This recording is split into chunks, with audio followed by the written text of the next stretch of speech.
Այսքան խնդիրներ դուրս բերվեցին կլինիցիստի կողմից, որ դեպքերում են ուղղորդվում ձեզ մոտ գործիքային որևէ հետազոտության, կխնդրեի եւ համակարգչային տոմոգրաֆիային եւ մագնիսառեզոնանսային տոմոգրաֆիային առանձին անդրադառնալ։ MRT-ն ոսկե ստանդարտ է, ելի ունեցել ենք այս թեմայով զրույց շագանակագեղձի հետազոտության համար։ MRT-ն միակ գործիքային հետազոտությունն է, որը հնարավորություն է տալիս հայտնաբերել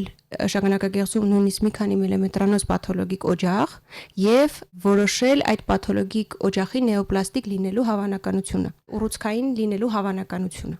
Ունենք փոփոխություն գեղձում, այո, ունենք հիպերպլազիա, գերաճ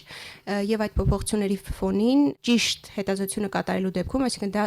փոքր կոնքի ստանդարտ հետազոտություն չէ։ Դա հենց շագանակագեղձի մուլտիպարամետրիկ հետազոտություն է, որը տարբերվում է փոքր կոնքի ստանդարտ հետազոտությունից, եւ մենք պարտադիր պետք է հետևենք այդ ծրագրերին, այսինքն տեխնիկապես ճիշտ իրականացման դեպքում միայն կարող ենք պատասխանել մեր առջև դրված հարցերին։